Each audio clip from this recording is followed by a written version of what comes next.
Welcome to the show, folks. This is Wrestling Changed My Life. Here we go. Wrestling is life. I mean, you look at wrestling, definition in the dictionary, a struggle. I mean, shoot, that's the older you get, the more you realize that is life. We can endure anything and adapt and pivot and change.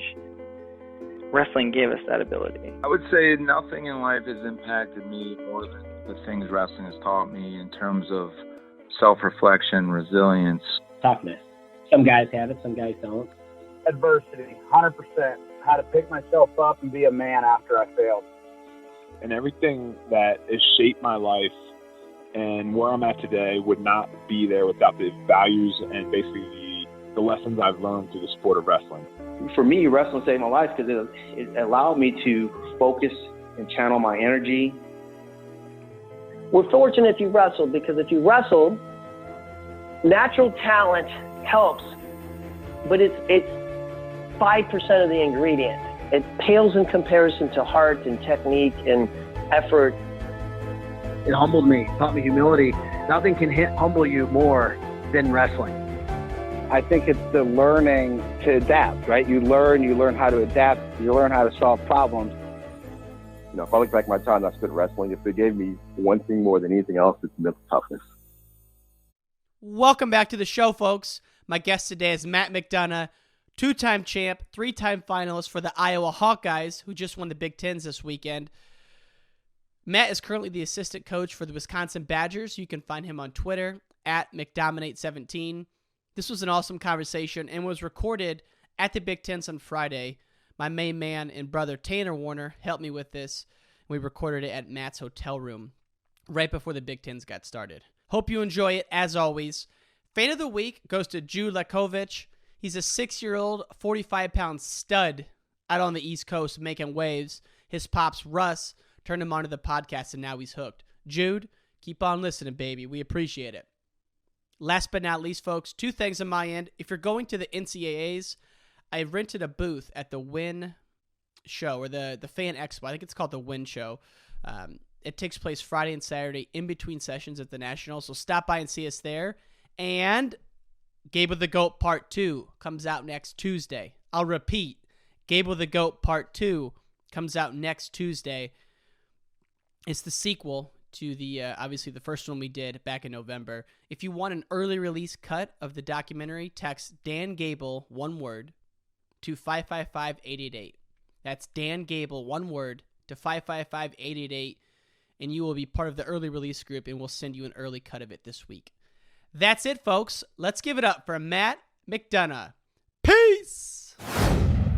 That's similar to the environment you guys are creating in Wisconsin right now, so take us inside the Badger room, man. How long you been up at Madison? So I have been there for just under 2 years. I got there in April of 2018, and we're in 2020, March, so in another month it'll have been 2 years. How did that all come about? Have you known Bono and those guys for a while? Or? I've been on a few overseas trips with Reader, in the main international trips where there's 5 to 15 U.S. athletes. So we were on a few trips together. I've obviously watched him wrestle quite a bit, and then I knew Bono just from his history at Iowa State and being involved in the coaching world.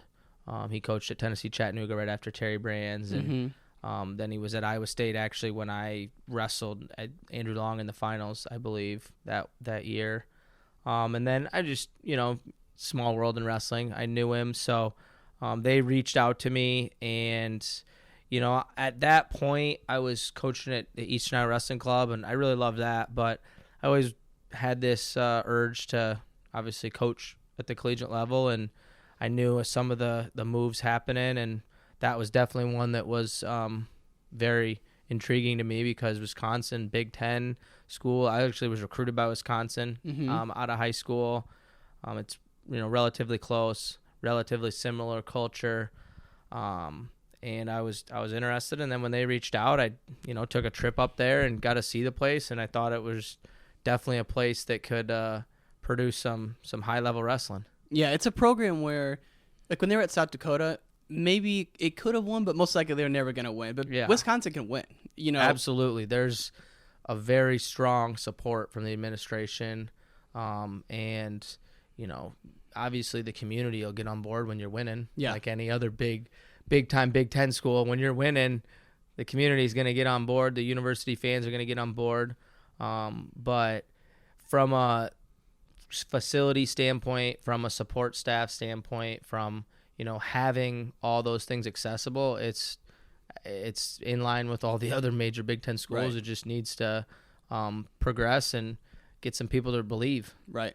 That seems like a big part, the buy-in of the athlete to the coach system. I mean, no matter who you talk to, what program, how have you seen that differ from your time at Iowa in the brand system, where it seems like there they have a lot of buy-in? I know at Wisconsin now, Bono seems like he gets that out of the guys. I mean, how would you compare and contrast the two systems in that way? Oh boy, that's a loaded question. I'm still learning quite a bit. But the culture I come from at Iowa was extremely heavy on obviously tradition, and you understood the people before you did it. So when they told you something to do, there wasn't a lot of questions like, really? Did you do that? Like, are you serious? Like, you just believed it. Mm-hmm. At Wisconsin with the change, obviously we didn't have that because there's a whole new staff, so there's not that connection. But what I've found to be one of the most important things, at least in my way of coaching in my life, is relationships. You build that trust relationship, you build that belief system like you're talking about, and then there will be a lot of buy-in. But leading by example, that's been the easiest way for my whole life, and I know that that's not going to last forever because I can't do everything that these young guys do. Even now, I can do a majority of it. I mean, I'm just under 30, so I'm not really in the grand scheme old, but in wrestling, you don't have that long that you can train at that level. But getting them to see how it's done. So, you have a guy right now who's a senior who's been there, done that, and a few others in Wick and Hilger who have obviously had success and made their way onto the podium. And you get the younger guys to see that workload. But then the real challenge is those guys, you got to get them to elevate their level, because you're not just trying to create 10 All-Americans every year. I mean, ideally, and this is where that Iowa mindset comes in, you want 10 national champs. And you don't just want 10 national champs. You want 10 national champs that bonus point their way through the whole tournament. I mean, that really is the mentality, and it's kind of crazy, and some people call it fanatical or, insane, but that was the mentality I was raised on, is even when you win, there's more. Until I pin everyone in the first minute of every single match I wrestle, I got things to do. I have, gains to make, and that's something that always helped me elevate my wrestling. And, I'm trying to help, put into the minds of a lot of these college guys. When I've heard you say that when you first got to Iowa and put on the Iowa singlet, some guys say, man, I got emotional that I'm in the Iowa singlet for the first time, and I'm just excited to be there. And you were thinking, like, dude, I don't even care about that. I'm only thinking about wrestling the first match. Like, I'm not here just to make the team. I'm here to keep progressing and keep going. And so is that something that was just innate to you, or is that something your pops taught you? Or It's funny you say that, because my dad wrestled at Iowa. Oh, he did?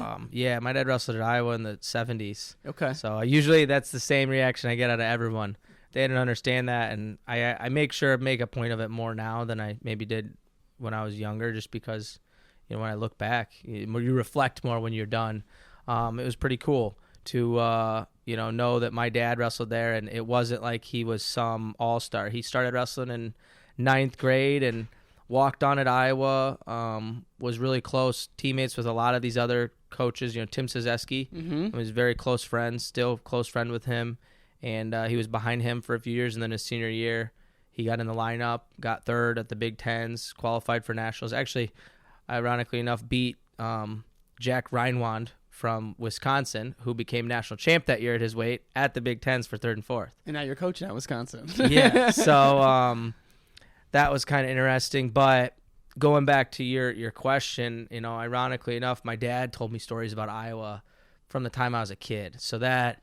you're talking 70s Iowa. You're talking Gable, the assistant coach, Gary Kurtelmeyer, the head coach, like the beginning. J-Rod, the grad assistant. Yes. My dad's very close with him too, and you're hearing stories about these legends. Yeah. And it's all these camaraderie, rugged crew. We aren't the studs yet. We're about to prove ourselves, and so I grew up with that, all those thoughts, but also grew up living 40 minutes away from Iowa City, being a super fan, crazy super fan, and I always wanted to put on the black and gold singlet. But then as I progressed and got older, I tried to be, as objective as I could. And I was actually really close to going somewhere else, trying to make let's call it the smart decision, preparing myself for life. Where was that? Northwestern. It was Okay. a really, really good academic school. Tim Tedeschi was coaching there. Okay. And I was really close. And I've told many people this. I was really close, but just something, with the opportunity to chase my dreams at what I've always wanted to do was right there at Iowa. And I was like, you know what? I gotta do it. I can't. I actually told myself, I'm going to go to Northwestern. I'm going to commit. Maybe I should, you know what? I'm going to sleep on it. And I woke up and I was like, nope. And I, in the back of your mind, I suppose you knew it the whole time, but you're like, I can't do it. Yeah. I have this opportunity. It's, it's in the palm of my hand. I have this opportunity to go to my dream school and get after it. And I did. And I think that's when I made that decision is when I got over that whole fanboy side of it. The whole like, wow, I just want to, be a Hawk. All right, I am a Hawk. That's not enough. That's not getting me any accolades. That's not going to make me a legend in that room. Right. And so then it immediately, and I don't want to say immediately, but by the time I got there and was a freshman, it wasn't about, I just want to put on that singlet.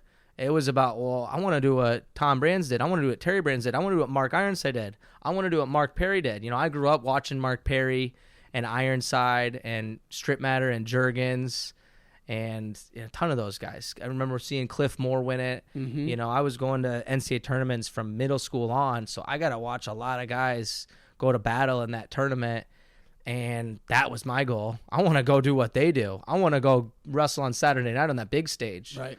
And so when I put on that singlet, it's who cares, right? That was that's in the back of your mind that you're wearing a black and gold singlet. The front of your mind is, hey, I gotta go punish this guy that's standing across from me because that's what I've trained this hard for. I'm not here just so people can see me wrestle for Iowa. I'm here so people can go ooh and ah all the time. That's the minimum. Like you're not getting it for the letter, And so I was looking at your high school results and Fargo placer, 3-time state champ. How did you make the jump though from Fargo placer to now you're a national champ? Was it a true freshman or redshirt freshman? Redshirt freshman. I actually wrestled 133 as a true freshman. I thought I was going to be a 33, 41 pounder. Dude, the stories, even when I was growing up, of how much weight you cut, is that true or is it? Yeah. How bad was it? I mean, just like I said before, when you're focused on your goals, it's just another part of the process. Right. And that's the most true way to describe it. Is it hard? Yeah. Did I do things that I look back and I'm like, man, you were crazy, Matt McDonough. You were a crazy person. Absolutely. Like what? I just extra workouts. I mean, you're in a practice for an hour and a half, sweating your butt off, and then this practice ends, and you're like, all right, I gotta hurry up. All right, we're done. All right, I'm going to get my sweats on. I'm jumping on the airdyne for 20 minutes. And then I'm going to jump rope, and then I'm going to do stance in motion. Then I'm going to go grab some dumbbells and do some extra curls or some, a little pump. I just keep working. I'm going to work until I lose the weight. And then I'm going to go home. I'm going to drink a bunch of water. I'm going to eat some food, and I'm going to come back and do some more work. There were many days where you ended up doing workouts that no one else did, or you threw on extra sweats, or you just, you put in the extra effort because you know that it'll all work out, and if it doesn't, then you get to work out again. And that's just all there is to it. I mean, it's not suffering when you think about it in the right way. It's just part of the process, and I think that's where you see some people cut weight and have success, and everyone's like, how is that possible? Well, I mean, they're not thinking about it as cutting weight. They're just doing what they have to do to get ready to go compete. If you have to make a certain weight, you have to make a certain weight. And there's a fine line between, as you saw, even my career, if you don't if you don't have your mind in the right place, weight cutting can be devastating. And that's, thankful for all that. But did you have that foresight back then that you do now? Like when you were a freshman doing that, you're like, listen, yeah, I'm cutting weight, but this is just extra workouts. This is getting closer to my goal. Or did somewhere through your career did that hit and you kind of realized that? I think, it was honestly when I made the decision to go to 25, because no one told me. No, the coaches at Iowa weren't going to have me go 25. They didn't approach me. I went to Tom and Terry my redshirt freshman year after the season because Dan Dennis, had just gotten 7th as a junior and was coming back at 33. And, you're like, well, shoot, that's going to be pretty tough to make the lineup to beat him out. And I've had workouts with him, and I was like, that's going to be pretty tough. How strong is that dude? He's a strong man. He does a lot of rock climbing, so as you could guess, his grip is very strong. When he grabs a hold of you, you can feel it, and he's pretty explosive. But Charlie Falk graduating, so I'm sitting here, and I'm like, well, shoot, I could go up to 41, where Montel Marion's going, and I had wrestled him, and he had beaten me 3 times that year, and I was already small for 33, or I could cut down and go 25. And I went and told him, and he's, there was no hesitation from the coaching staff of like, I don't think you should. It was like, if you think you can make it, then show us.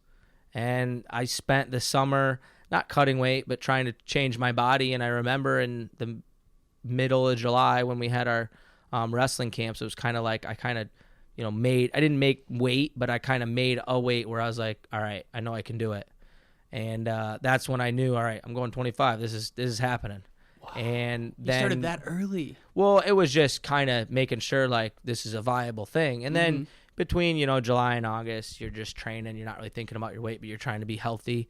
And then come September, I mean, that's really September. You're not, that's 2 months. So I spent 2.5 months just getting my weight under control, doing it right. And it was a process. And was it easy at times? No, but when you're thinking about what the payout is, it doesn't make any difference how much work someone says you have to put in, because that's the only thing that you care about. And it's hard. It's hard for people now to do that because of so many distractions around. But that's the other thing about wrestling that you learn is, hey, you got to adapt. So now we got podcasts like we're doing right now. Yeah. We got social media. We got all these things. Figure out a way with all that present to have that same focus, to have that same energy, and to think long term, and you'll have a lot of success. And not just 1 year, 4 years of that. That's a lot, Yeah, and you don't, at the time you don't even think about it like that. I mean, you think about the next day. Right. The back of your mind is NCAAs, but you're like, all right, got to do this and this and this today. Boom. All right, go to bed. Next morning, wake up. I got to do this and this and this today. Boom. All right. And you're thinking about, and that was preached a lot at Iowa too, is what's the most important thing. You still hear it to this day. That's ingrained in you now. What's the next important event? The next one. That's the most important event. This is the next one. The next one. The next one. It's always the most important event. Obviously, Big Tens, NCAAs, that's the ultimate goal. That's always what I had in the back of my brain every match, is this is just part of your march to a national title. But it's always about the next, the next step, one thing at a time. And how much were you thinking about wrestling outside the room when you were on a run, or when you were like at your apartment? Were you trying to separate the two, or were you constantly all the time just consumed I can remember running. We call it a short loop or a long loop. I can remember running our team runs, and you're on that last straightaway on the run, and you're thinking about the next best guys at the weight, and you're trying to run them down. Are they running this hard? I'm going to run a little harder. Maybe they don't run this hard. Or you're even going more into your imagination. You're thinking about finishing a match out, a takedown. You're sprinting 100, 200, 300 yards, and the only thing on your mind is getting that last takedown, or they're right next to you. All my opponents are right next to me. All the guys that I used to compete against, depending on whatever year you ask me, and I'll tell you the guys, but they were all right next to me. They're running right next to me. I'm running them down. I'm going to beat them. You're doing a rope climb. I'm getting up this rope. If they fall down, my arms are about to be completely burned out where I'm just going to let go. Well, if they let go, I'm not. and you're using that imagination. So, you know, when you talk about that, it's, you know, it's all. I mean, if you're really, really thinking about being a champion, everything in your mind, you're almost in another dimension. Any workout you're doing is, I'm trying to beat everybody. Well, even most of your day, you're spinning around. You're in another world mentally. Like, you're walking to class, you're thinking about single legs. You're thinking about whatever you got to do to get ready, you know? Yeah, and for some people, that's stressful, but it's only stressful if you make it stressful, you know? Some people, it's like, man, don't you ever take a break? And yeah, but I don't want a break, you know? Yeah. Like, I want this stress. You kind of embrace the grind, that, you know, that kind of cliche statement, but you embrace that discomfort where all the time you're not anxious, but kind of at a heightened sense all the time. I mean, you sat with Dan Gable, the guy's retired, and you still look him in the eyes, and you can just see into his brain is like he's thinking about wrestling. Dude, we started talking about the Owings match, and he was gripping it so hard, his arm spasmed, and he dropped it because his arm like locked up. He's like, if I would have held Owens' arm that long, I would have won the match. And I'm like, it's damn, serious, let go of the though. mic. Oh, it is serious. I mean, you never let it go. You never let it go. Your mind is always going hard, and you know that's why probably wrestlers get all these injuries, because they never stop. They never stop training until they're broke down, and they never go on long vacations. And that's not everybody, but Steiner said that, some too. wrestlers, they never do anything where it's just like, I'm just gonna. You know, it's almost like a life decision. If you change your life because that's what you want, and that's, you know, that's totally okay. A lot of wrestlers, you know, see that. They transition, but the ones who are still heavily involved in the sport, they're fanatical. Well, you said it, though. I mean, and it's so cliche, but you really did like the process. You loved all that shit. It wasn't like you were doing it because you had to. You enjoyed it. So that's the difference. You know, you hate certain discomforts at the time. You know, you hate the pain of losing at the time. There's things that you absolutely despise, but it's always at the time. And this is what really has carried me in my entire wrestling career. And I still tell athletes to this day, at camps, clinics, in our room, anywhere I'm at, is, for me, it was always about moving ahead. What's the next thing? You know, in a match, it was the most prevalent, but if I really think about it, it carried on to everything in life. It's like, how long am I going to sit here and sulk about what happened that didn't go my way? How long? And sometimes it's longer than others, but you know, when in doubt, just worry about the next point. And that's what I always did in matches, and that's what made me really enjoy, and I should say, when I wrestled my best, that's how I was thinking, is it didn't matter what happened 2 seconds ago. I'm already trying to score the next point, or get to the next objective, or, you know, reach the next milestone, or, you know, everything was always about moving forward. And you spend really much time dwelling. It's wasted time. You analyze, you know, you reflect, and then when you're done, you never forget the lot. You almost remember the losses more than the huge wins. It's funny. Way more, yeah. You know, it's funny. You remember them that much more, and I suppose that's one of the sicknesses of high-level wrestling, is you carry those forever. And even when you're done competing, you're always like, man, I wonder if I could go out there one more time and strap up. I mean, I know I still got the skills. Especially in Olympic year. Trust me, you're always, and that's what, I had a really good conversation with Tom Brands about that. He's like, McDonough, doesn't, like, if you're thinking about stopping competing, it's not going to go away. Don't think that, like, it's going to go away, or don't think that that means you need to keep competing because you have the urge. Like, I still want to wrestle to this day. You know, it never ends. What an animal. You know, but it never ends. It's that competitiveness. You just learn to channel it into something else. Yeah. You learn to channel into your athletes, or you learn to channel it into the business world, or you learn to channel it into going into the military, or just anything. I mean, you could name a slew of things. Go channeling into the stock market and being a stockbroker. I mean, anything. You learn to channel that, and that's why, you know, your name, Wrestling Changed My Life podcast, that's really what it's about. Wrestling is something that is life altering for almost anyone. You know, you talk to people who you meet and they wrestled for a year in high school, and you tell them you're a wrestler, and they're like, "Oh, I wrestled for a year, man. I learned so much. I wasn't any good, but man, those guys work so hard, and it really gave me a lot of perspective." It's just so cool. Yeah, so cool to hear that. I mean, people light up. You know, you talk about wrestling, and it's like people, even if you wrestled for, like you said, a year or something, they're like, it was like the biggest thing to them. You know, they remember every part of it. Yeah, and I've heard you say before, your wife says you have a sickness of like wanting more all the time. Like you're never satisfied. It's so true. It's true with doing. I like buying toys. Like I got a few hobbies. How many guns you got? I got a few. I got a couple. Like I told you, I was a military fanboy. I wanted to be a G.I. Joe. So in today's world, I'm in the heyday. If I give me like win the lottery, oh man, I'll be in trouble.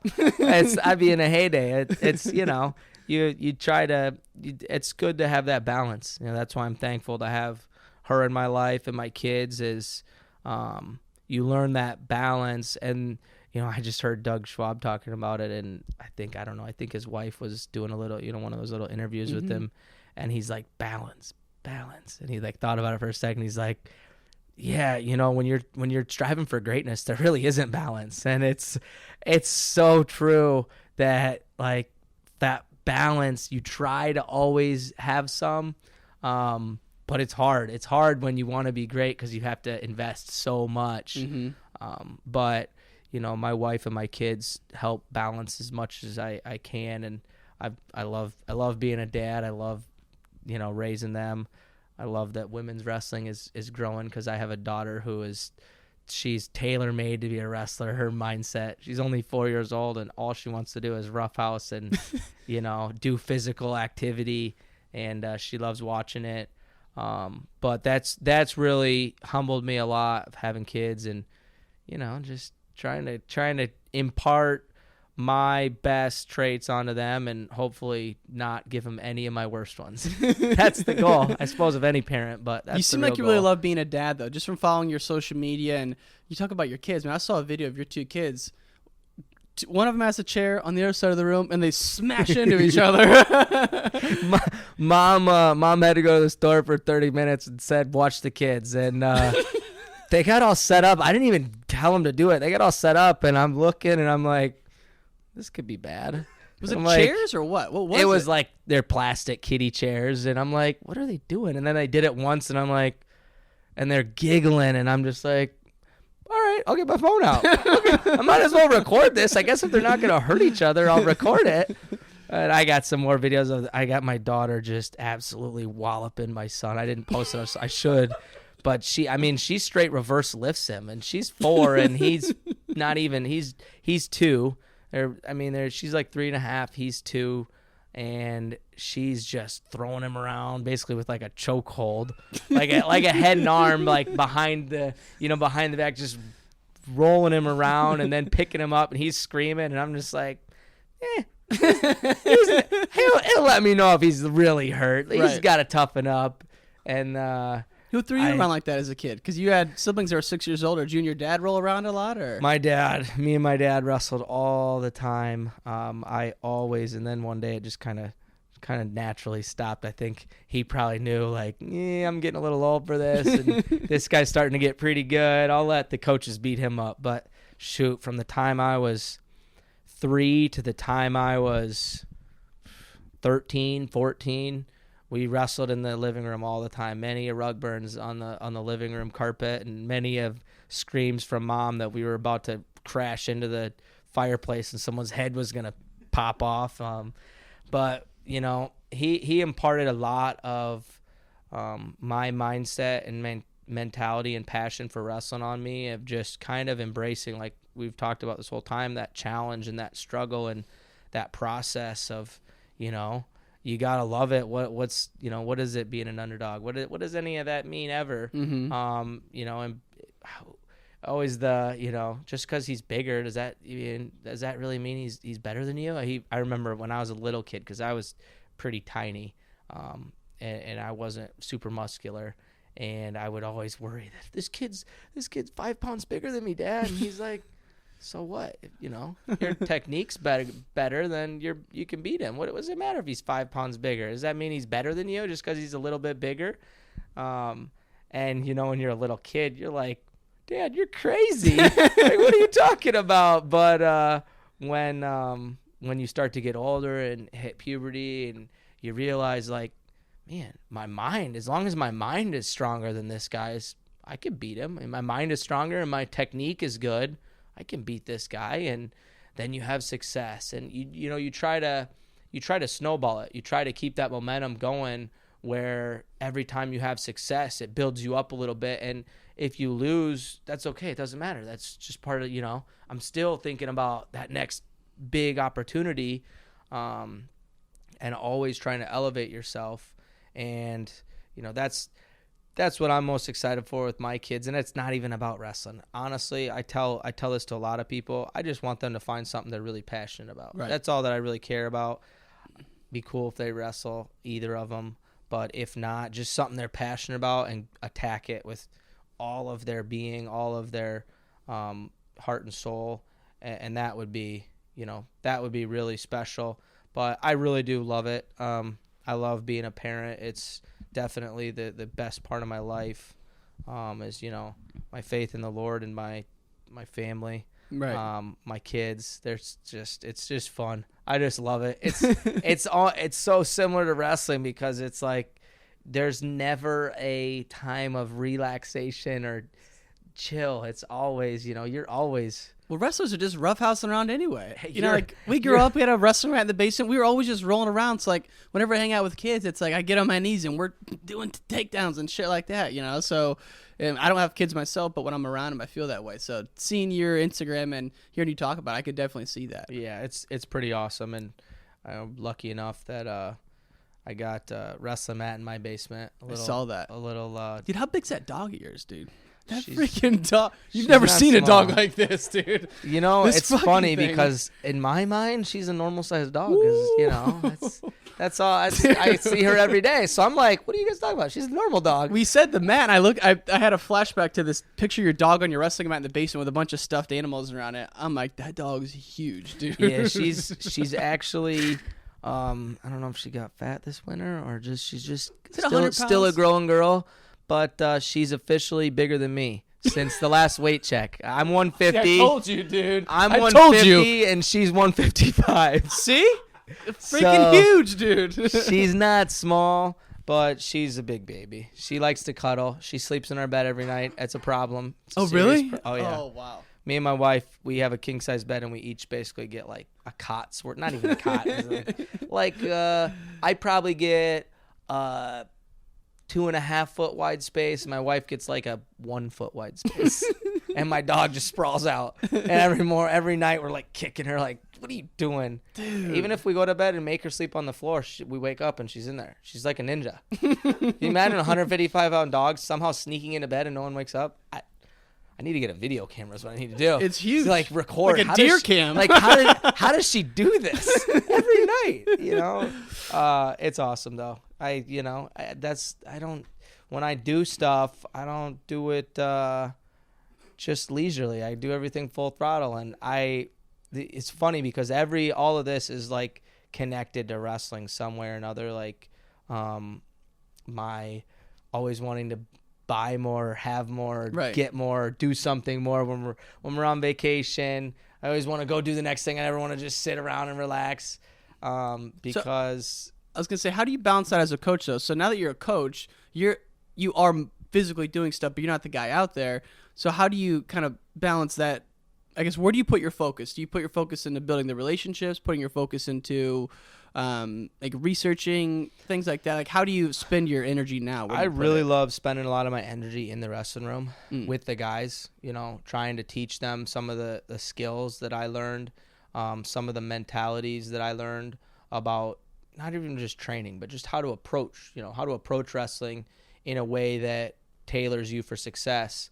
And then as far as coaching in the corner, I mean, I'm constantly trying to learn.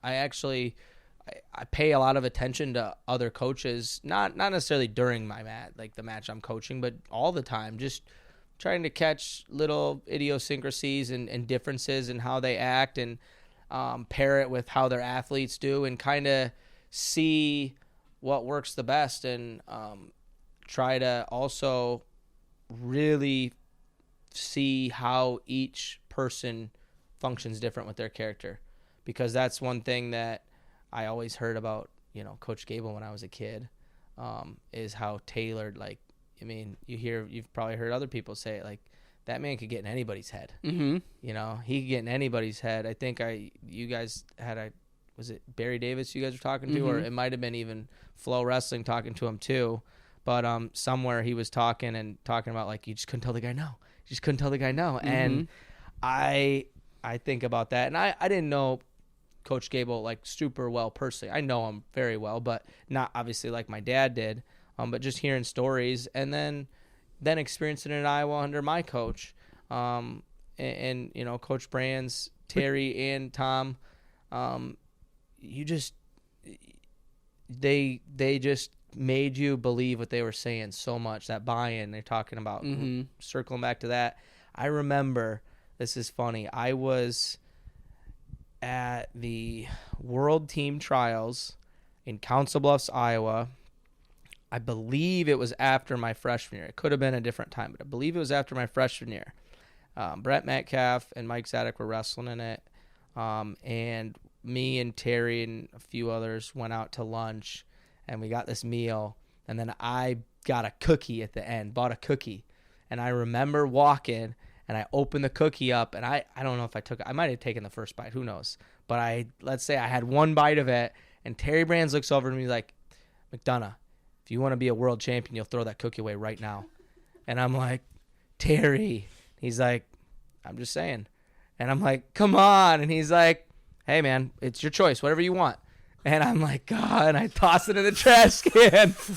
But it was one of those things. It's a perfect example of, like, the guy said it, and he knew how much I, had those types of goals. And, I never obviously was able to do that up to this point. But I remember you didn't want to let him down, though.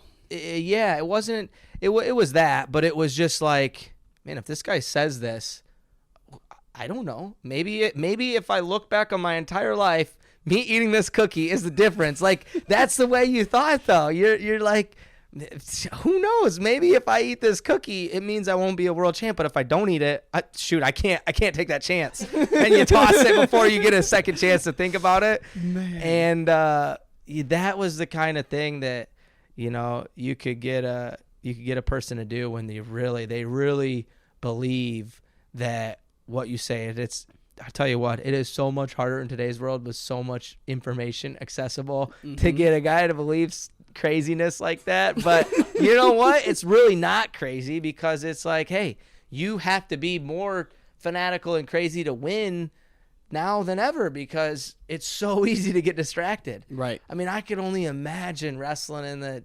70s or 80s when it's like you literally are walking to your friend's house and knocking on his door to see if he wants to go work out. You weren't texting him or like setting something up for 3 days in advance, or driving all over the place, doing whatever you want. You better figure out your schedule, and you better have yourself accountable, because who knows what everybody else is doing. You can only worry about you. And you like, I can't even say reminisce, because it wasn't my era, but you think about that and you're like, man, that'd be great. But that's just not how the reality is. And that's what I think is so important for coaches and mentors today to understand, and athletes to understand, like, that is present. It's not going away. Right. We're doing a podcast right now. It's not going away. Yeah, could you imagine Gable doing a podcast before the Big Tens? Or like J-Rob, his assistant, like before the Big Tens back in the day? No chance, but no way. I don't think it's a negative, but I think it has to be managed in a different way, like you said. It's just so different. It's so different, like you're saying, to think about. And it's, I mean, obviously you're not going to have it. You wouldn't have an athlete sitting in this chair right now, but it's like you said, could you imagine that? I mean, it's so out there, but now it's really not that crazy. No. and so many more interviews with athletes right after matches. Like, you didn't have that as much back then. You got interviewed when they like won a national championship or something, but Right. or won the semifinals, but not like now where it's all the time. They have a camera in front of them, and you just have to evolve. And that's what that's what I love about the sports world, about wrestling, about all of it, is it's ever evolving. For It's sure. ever evolving, and if you don't adapt and continue to change and learn, then you're going to struggle too. Right. And before we move on, I know we're getting short on time. You mentioned Terry Brands making you throw away the cookie or putting it on the conundrum. When you would wrestle him back in the day, could he still scrap? Oh man, I walked out of many workouts extremely upset because my competitiveness, just because I was wrestling Terry or Tom Brands or Mike Ironside or Brent Metcalf, that didn't change. Like, you still want to beat them as bad as you can or whatever you can do. Right. So when I was an athlete, there were many workouts I walked out of pretty upset because that dude gave me a butt licking. Even he had to be 40 then, so he could have All-American, you think, for sure. Listen, those guys are some of the strongest people I've ever felt in my life. they got some special sort of strength. And it just carries on, because guess what? As a coach, you're doing the same things to your athletes now. You're letting them know, like, right. Hey, listen up. Keep your goals high and keep focused on getting better, because you can always get better. And I think that's the biggest thing you learn from wrestling, coaches, where there's that much of a disparity. And obviously at that point I was no slouch, but you're wrestling, that's a 2-time world champ, Olympic bronze medalist. That guy's right. pretty good at wrestling, and that humbles you. It makes you really understand, like, hey, you just focus on getting better every day. And he's only been wrestling since then. It's like since 2000, he hasn't stopped wrestling. He's got 10 more years of learning on top of that, Yeah, So, and obviously they don't, it's not every day by then, but still, you're going to be in for a good one when you ask one of them to work out. And obviously I haven't been there for a couple of years, so I don't know what the case is now. But when I was competing, you ask them to work out, and they're like, all right. And then you see them warming up for like 20 minutes.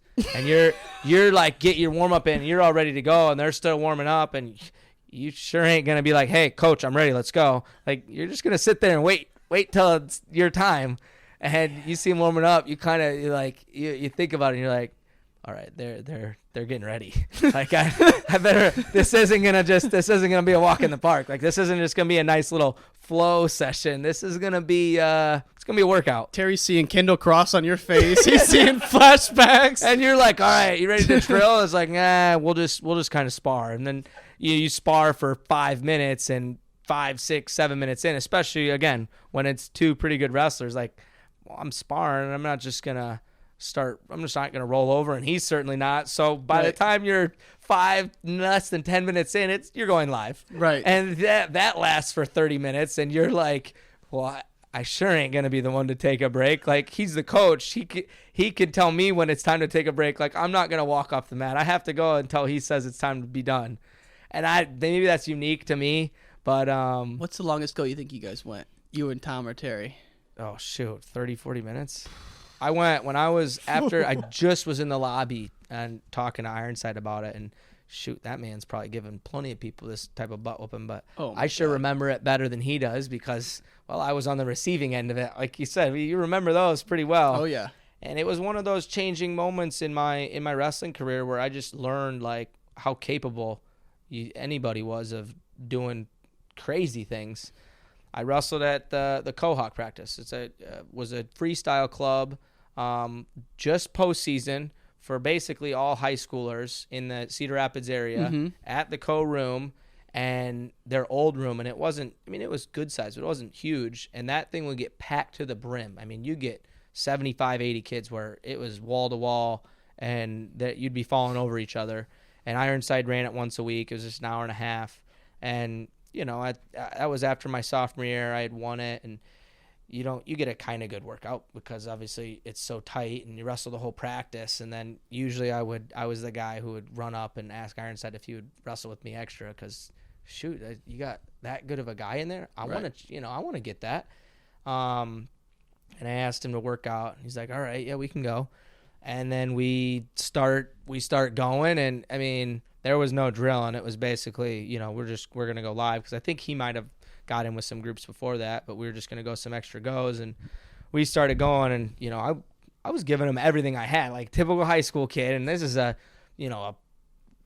veteran who's well past retirement from competitive wrestling, and you get a little high school guy like that, like you gotta put him down hard. You gotta make sure he knows, like, hey, take it easy. And I never let up, and I just kept getting beat worse and worse and worse and worse. And by the end, all I wanted to do was lay on my back and bawl my eyes out. All I wanted to do, lay on my back and bawl my eyes out. But it's crazy you had that high expectations for yourself, though, that you got that mad as a high schooler. That one, I wasn't even that I got that mad. That one was, and this was, like I said, a defining moment in my wrestling career where I learned, all right, this guy is just testing me. He's just seeing how long I'll go until I quit.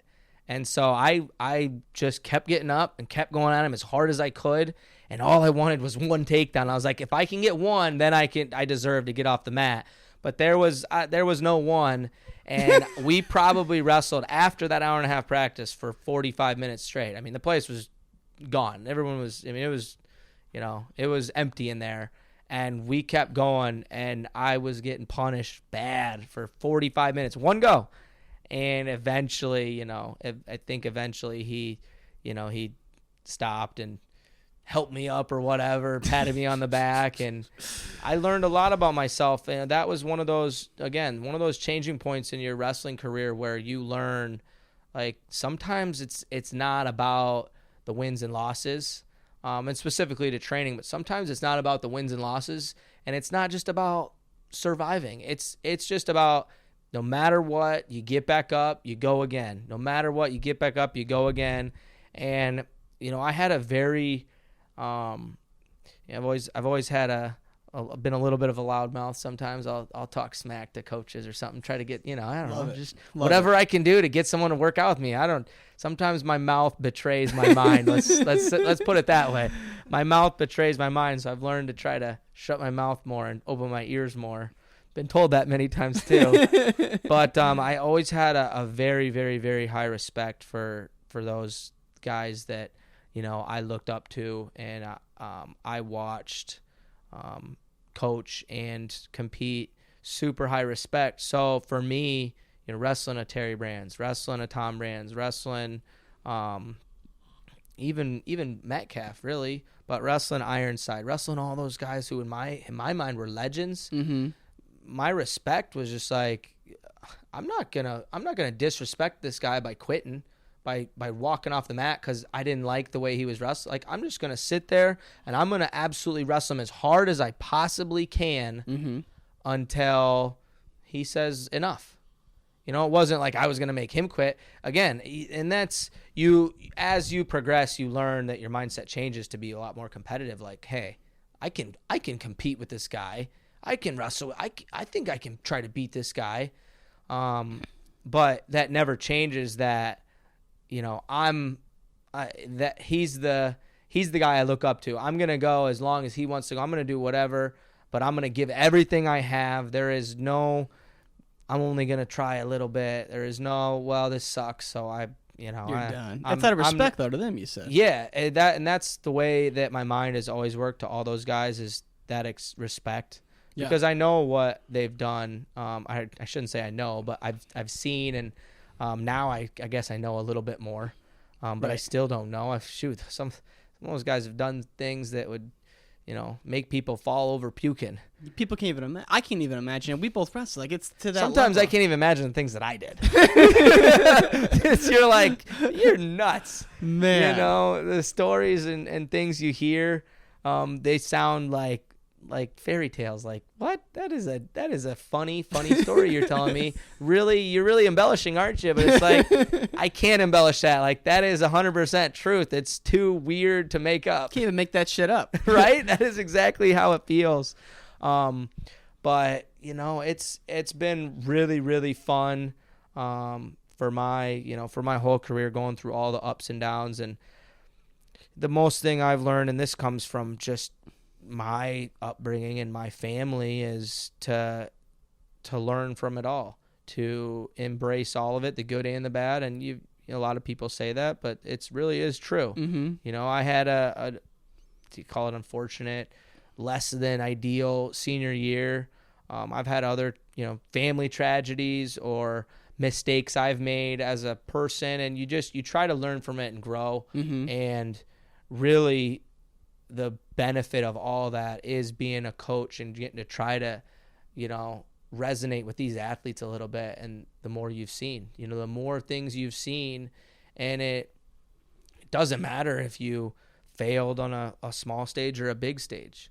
I think about Terry Brands a lot and his whole mentality of his career and saying, yeah, I was okay, I did all right. And, a lot of people are like, what? Yeah. But I know that when your goal is something and you don't attain that, there's always that, that little bit of emptiness where, you wish that you could just I could just tweak one thing and I get that goal or whatever. Mm-hmm. Or not even that, but you just got to try to understand.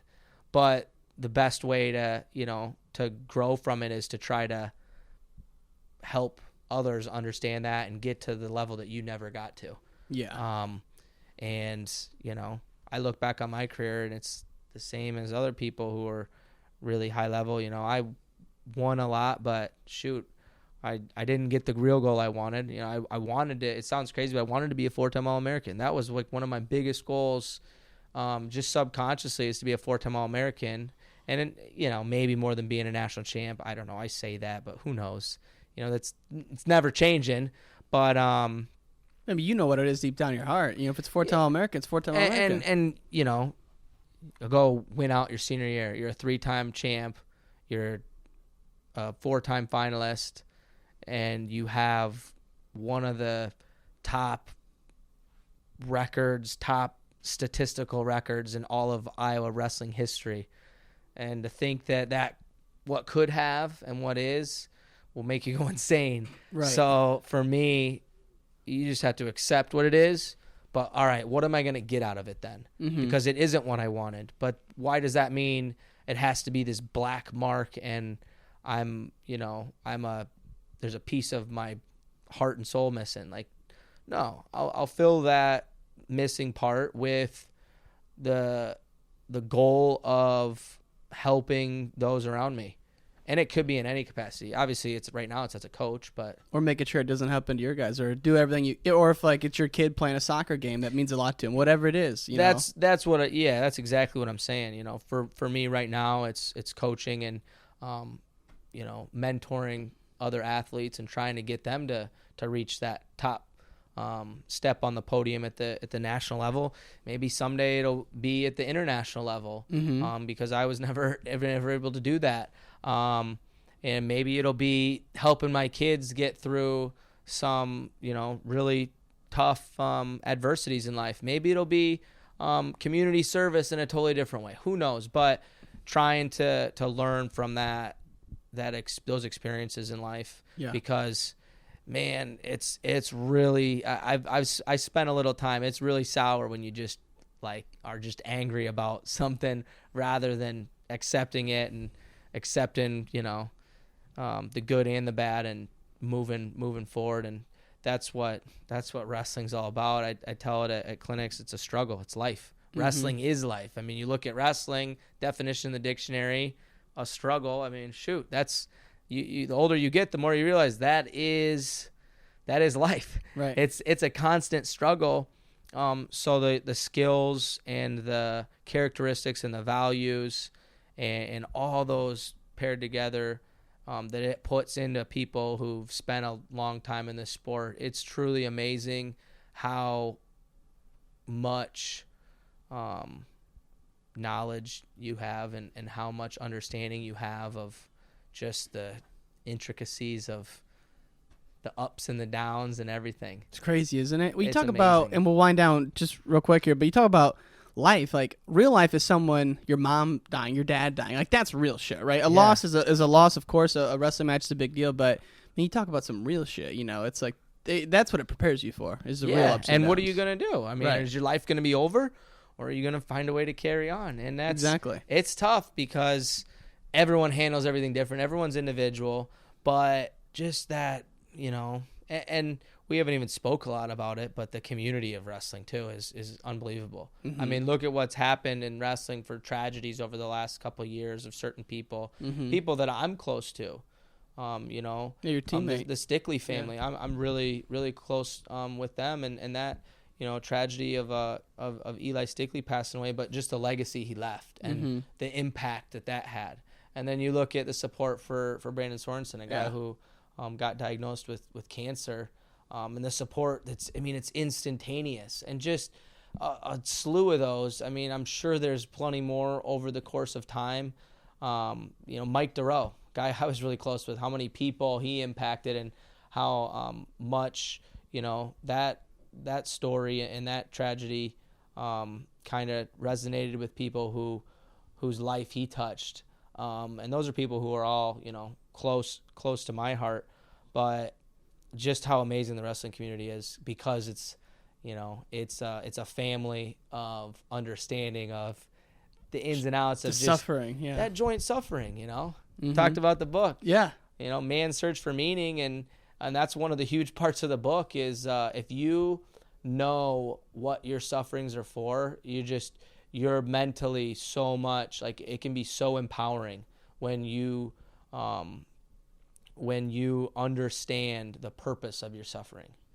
And that's a person talking about the Holocaust and suffering that's well beyond what any of us even have a true understanding of. Right. But suffering, that's what you do in wrestling on a daily basis. Obviously, it's chosen suffering, but it just makes you so much more capable in the rest of your life and understanding that, man, I'm pretty resilient. Yeah. I can handle a lot. There's a lot of ups and downs, and you lose jobs, you lose family members, there's sickness, you lose wrestling matches. I mean, it all is connected, but it's all about embracing that struggle and embracing those challenges every day when you wake up, and knowing that, I'm going to be all right. I'm going to get through it. Right. And that's what's awesome, and that's what I love about this sport, and just all those characteristics that it imparts on so many people, and it's something that carry with you the rest of your life. It's a great way to wind this down, brother. Dude, this has been an honor to talk with you, and I cannot wait to get this out. Matt Awesome. McDonough, you're a bad man. Thank you, brother. Thank you, guys. Appreciate it.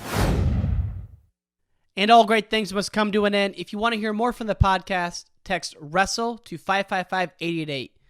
That's WRESTLE to 555-888. You can also find us on Instagram, Wrestling Changed My Life, Twitter, Ryan_N_Warner, as well as our website, WrestlingChangedMyLife.com. Take care, y'all. Calm. Take care, y'all. Calm. Take care, y'all. Calm. Take care, y'all. Calm. Take care, y'all. Calm. Take care, y'all. Calm.